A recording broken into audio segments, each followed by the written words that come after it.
Okay, we're continuing to Breaking the Habit of Being Yourself by Joe Dispenza. And we're on page, for those of you who have the book, page 128 in the third section. I'm sorry, the second section of the book called Your Brain and Meditation. And this section is entitled From New Events to New Emotions. The limbic brain produces chemicals to help us remember experiences. The limbic brain, also known as the mammalian brain, located under the neocortex, is the most highly developed and specialized area of the brain in mammals other than humans, dolphins, and higher primates. Just think of the limbic brain as the chemical brain or the emotional brain. When you're in the midst of that new experience and your senses send a rush of corresponding information from the external world to your neocortex, its neural networks organize themselves to reflect the event. Thus, experience enriches the brain even further than new knowledge. The moment those networks of neurons fire with a pattern specific to that new experience, the emotional brain manufactures and releases chemicals in the form of peptides. This chemical cocktail has a specific signature that reflects the emotions you are experiencing at the moment. As you know now, emotions are the end products of experience. A new experience creates a new emotion, which signals new genes in new ways. Thus, emotions signal the body to record the event chemically, and you begin to embody what you are learning. In the process, the limbic brain assists in forming long-term memories. You can remember any experience better because you can recall how you felt emotionally while the event was occurring. The neocortex and the limbic brain together enable us to form declarative memories, meaning that we can declare what we've learned or experienced. See figure B1. Should I show that? No, because I can't find it. Sorry, it's coming up. You can see then how we are marked emotionally by highly charged experiences. All people who have been married can tell you where they were and what they were doing when they or their beloved proposed. Perhaps they were eating a great meal on the patio of their favorite restaurant, feeling the balmy breezes of that summer night and enjoying the sunset while the strains of Mozart played softly in the background. When their dinner partner got down on one knee and held out a little black box. The combination of everything they were experiencing in that moment made them feel very different from their normal self. The typical internal chemical balance that their identity self had memorized got knocked out of order by what they saw, heard, and felt. In a sense, they woke up from the familiar routine environmental stimuli that's typically bombarded the brain and cause us to think and feel in predictable ways. Novel events surprise us to the point that we become more aware of the present moment. If the limbic brain had a motto, it might be, experience is for the body. If knowledge is for the mind and experience is for the body, then when you apply knowledge and create a new experience, you teach the body what the mind has intellectually learned. Knowledge without experience is merely philosophy. Experience without knowledge is ignorance.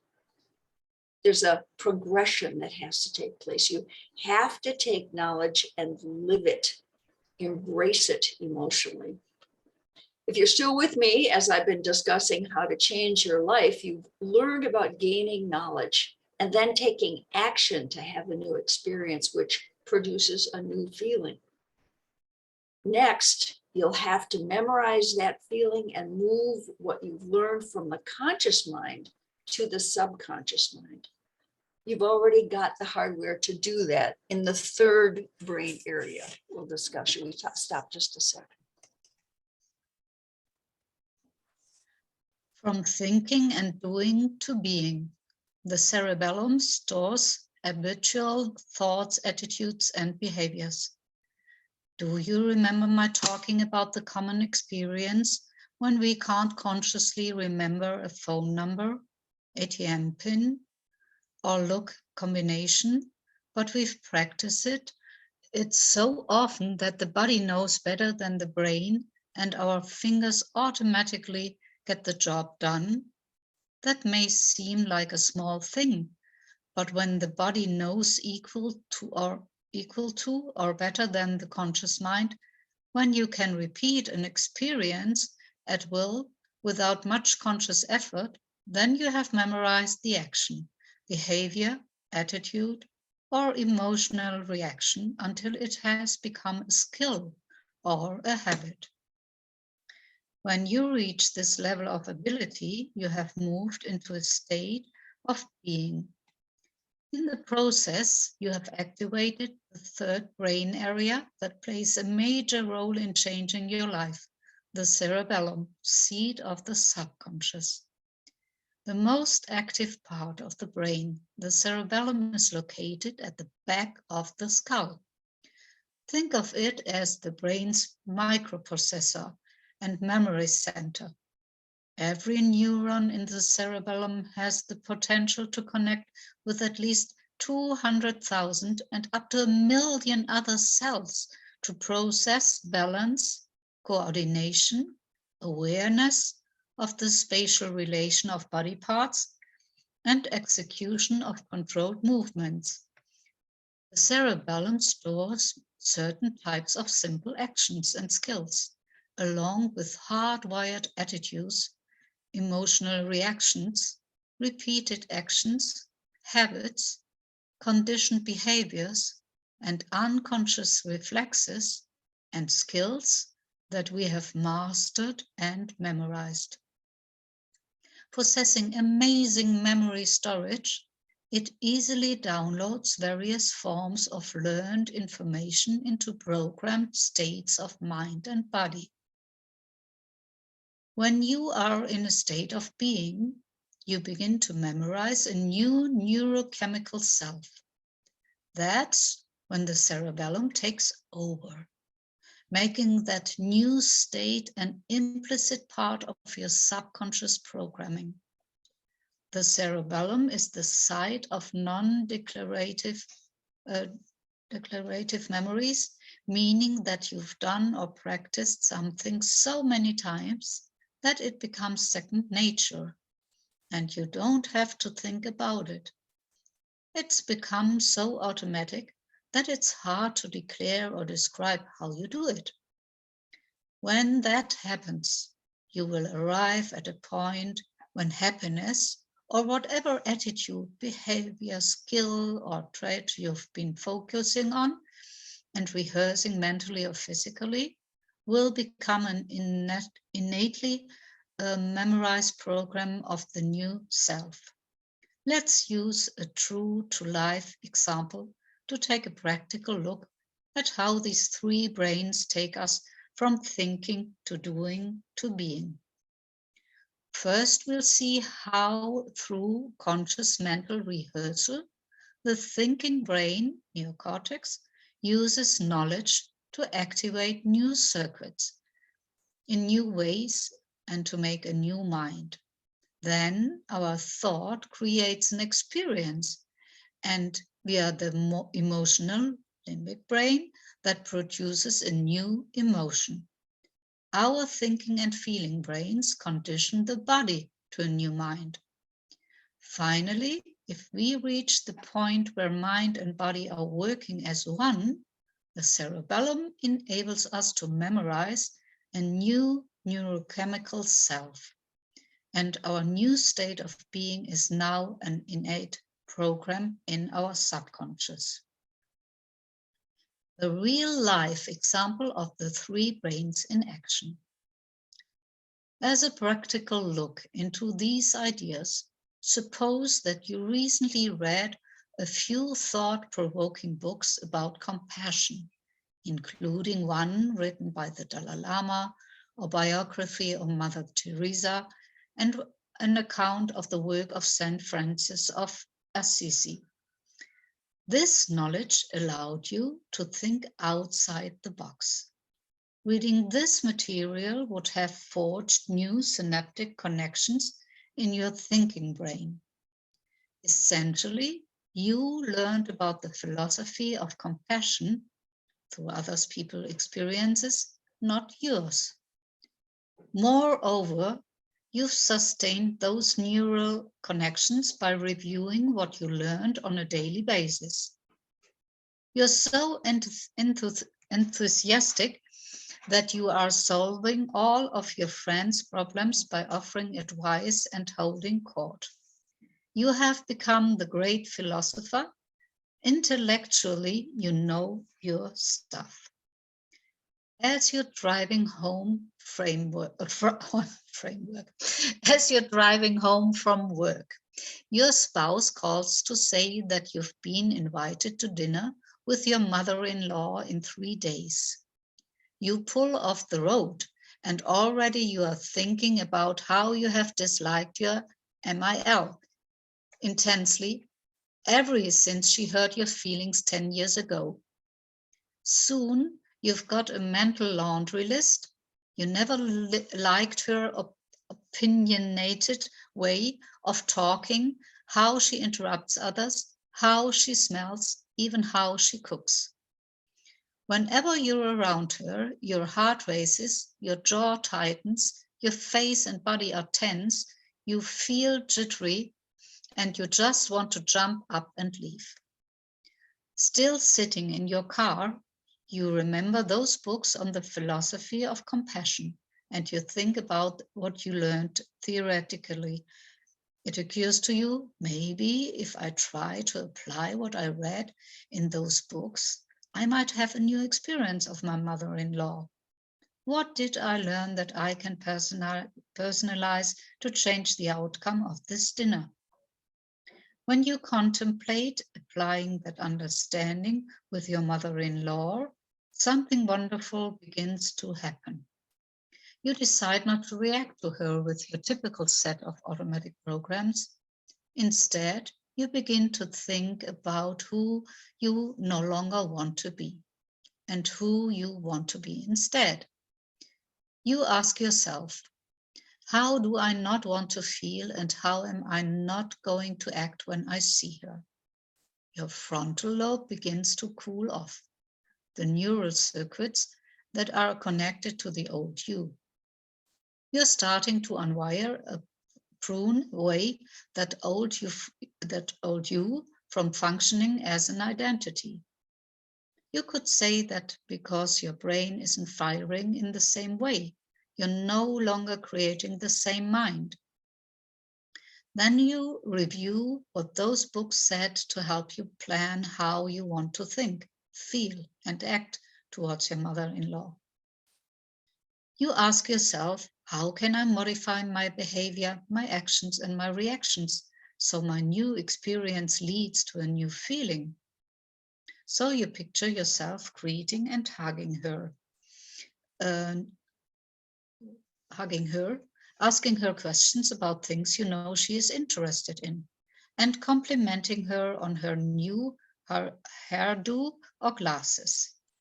Over the next few days, as you mentally rehearse your new ideal of self, you continue to install more neurological hardware so you'll have the proper circuits in place, in effect, a new software program, when you actually interact with your mother-in-law.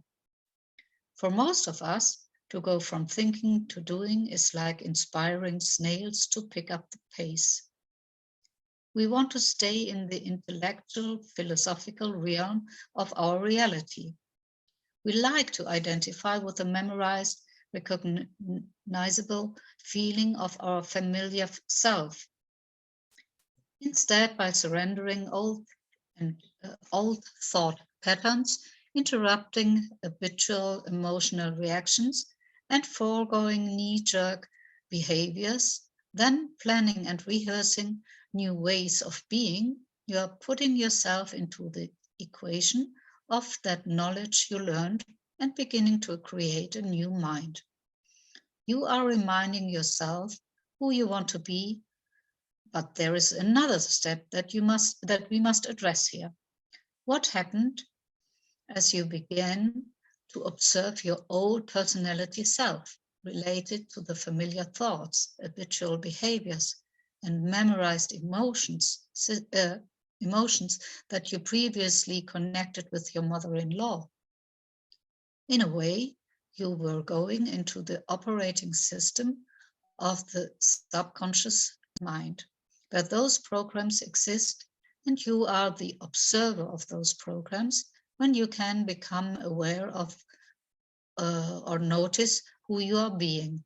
You are becoming conscious of your unconscious self. As you begin to psychologically project yourself into a potential situation ahead of the actual experience, the impending dinner, you begin to rewire your neural circuitry to look as though the event, being compassionate towards your mother-in-law, had already taken place.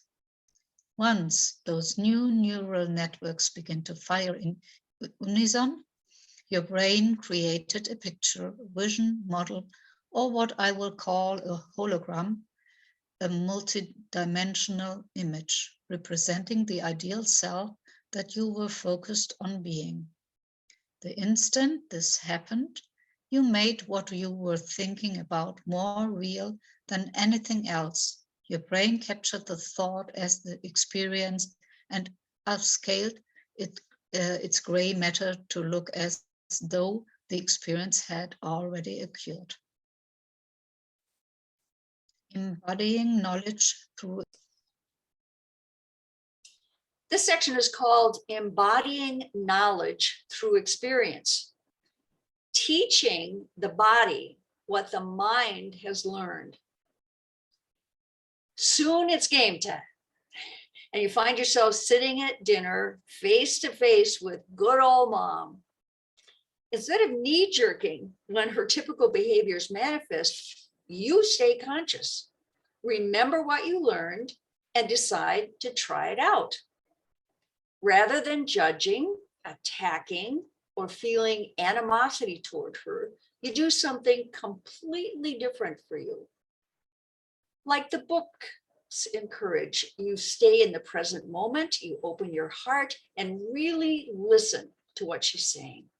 You no longer hold her to her past, You no longer hold her to her past. Lo and behold, you modify your behavior and restrain your impulsive emotional reactions, thereby creating new experiences with your mother-in-law. That activates the limbic brain to cook up a new blend of chemicals, which generates a new emotion. And all of a sudden, you truly start to feel compassion for her. You see her for who she is. You even see aspects of yourself in her. Your muscles relax. You feel your heart opening, and you breathe deeply and freely. You had such a great feeling that day that it lingers. Now you're inspired and open-minded, and you find that you truly love your mother-in-law. As you couple your new internal feelings of goodwill and love with this person in your external reality, you connect compassion with your mother-in-law. You form a new associative memory. Once you begin to feel the emotion of compassion, in a sense, you chemically instructed your body what your mind philosophically knew. And that activated and modified some of your genes. Now you've gone from thinking to doing, and your behaviors match your conscious intentions. Your actions are equal to your thought. Mind and body are aligned and working together. You did exactly what those people did in those books. So by intellectually learning compassion with your brain and mind, then demonstrating this idea in your environment through experience, you embodied this elevated feeling. You just conditioned your body to a new mind of compassion. Your mind and body were working together. You embodied compassion. In a sense, the word has become flesh.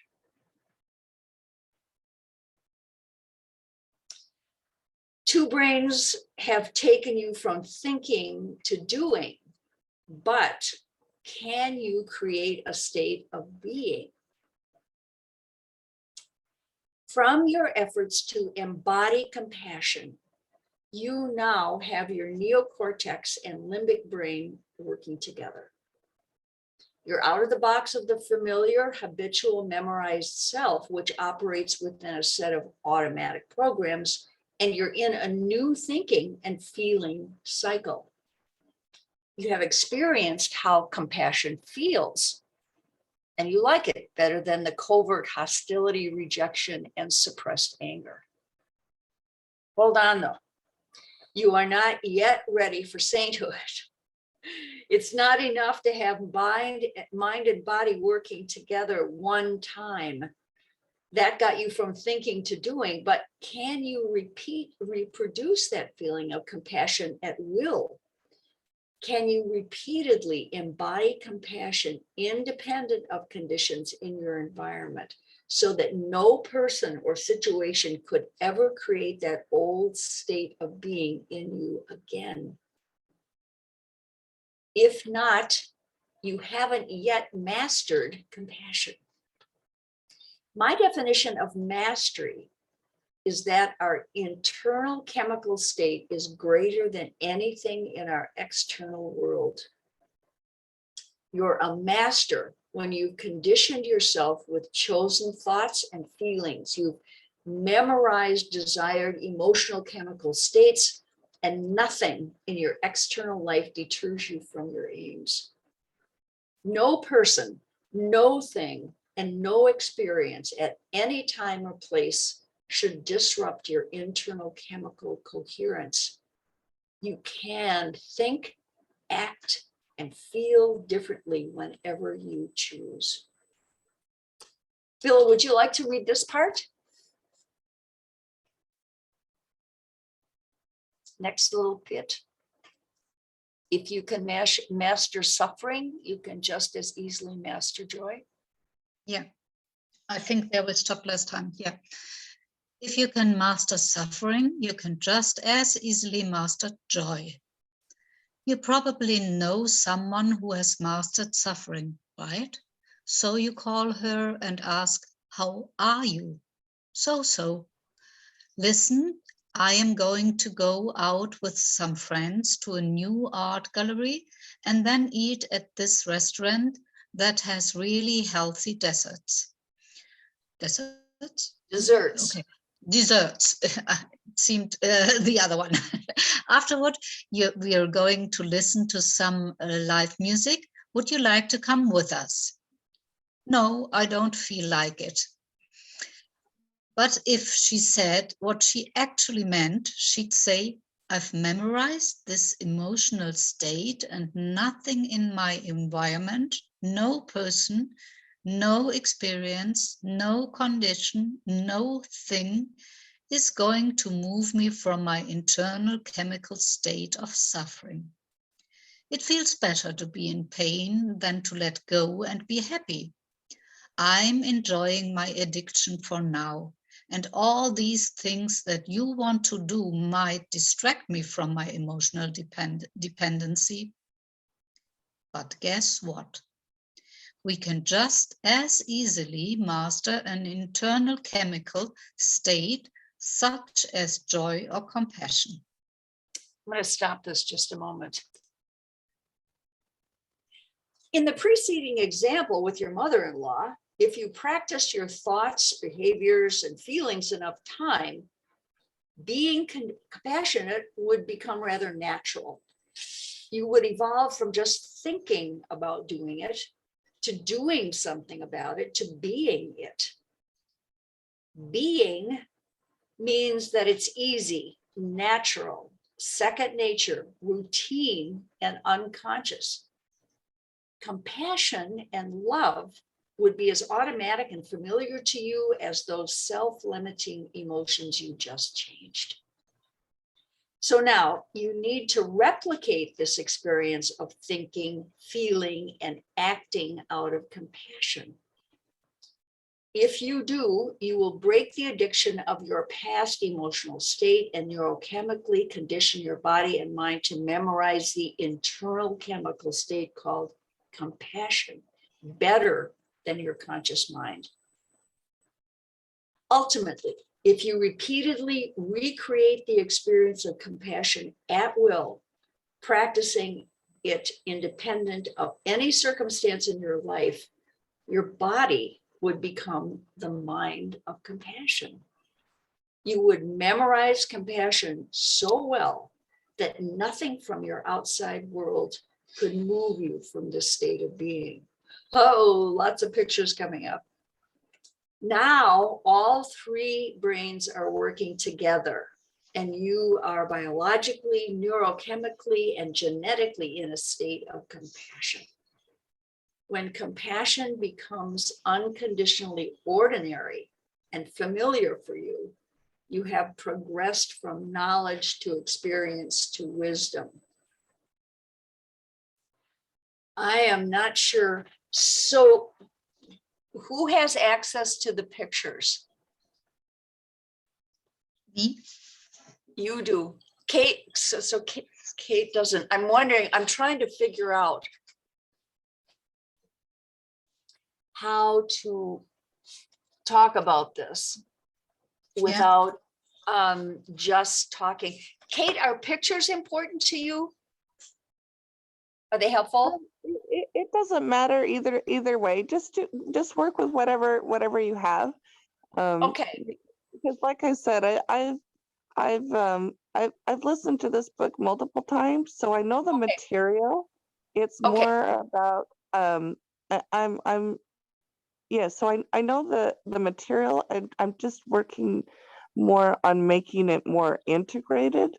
And sometimes you need to see it or hear it from a different perspective before it really sinks in, or that you know how to apply it. So so the specific details really of the book really aren't that important. Okay. And Leslie, I think what is written under the explains indirectly what is in the picture.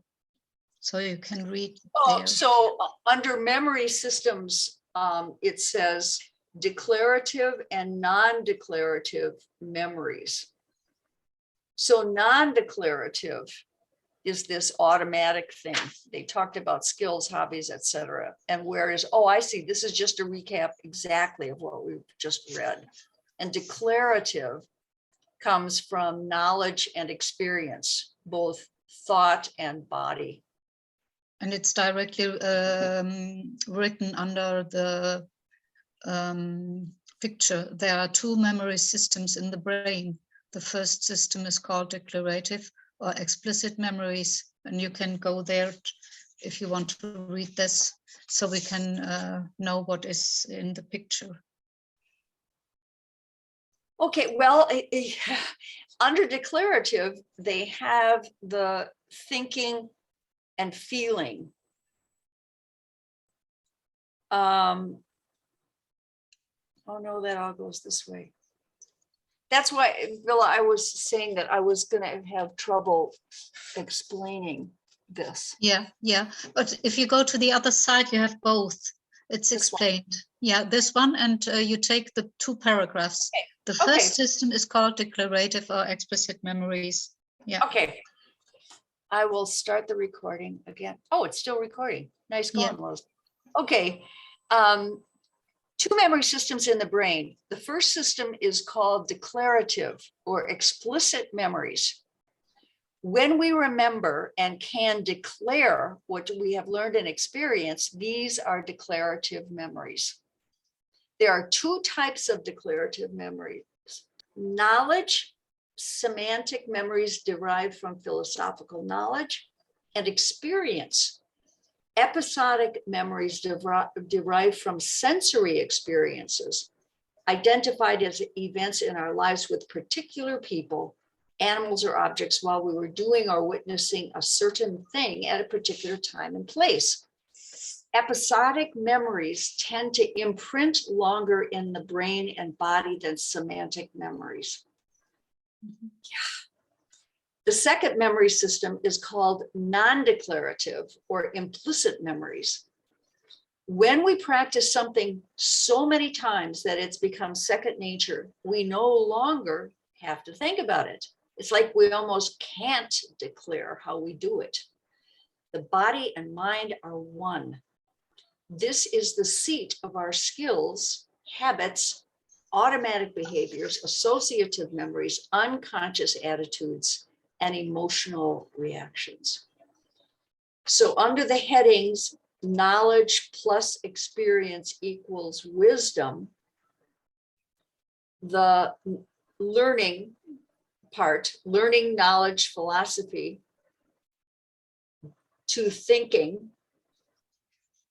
informs the mind. New experience and new emotion, embodying knowledge, leads to doing and the body. And wisdom, innate knowledge, leads to being and leads to the soul. And therefore, his progression of thinking, doing, being. Woo. Thus, when we take what we have learned intellectually, the neocortex, and apply it, personalize it, or demonstrate it, we will modify our behavior in some way. When we do, we'll create a new experience, which will produce a new emotion, limbic brain. If we can repeat, replicate, or experience that action at will, we will move into a state of being, the cerebellum. The last paragraph is, wisdom is accumulated knowledge that has been gained through repeated experience. And when being compassionate is as natural as suffering, judging, blaming, or being frustrated, negative, or insecure, now we are wise. Oh, sorry, my camera just fell down. We are liberated to seize new opportunities because somehow life seems to organize itself equal to how or who we are being.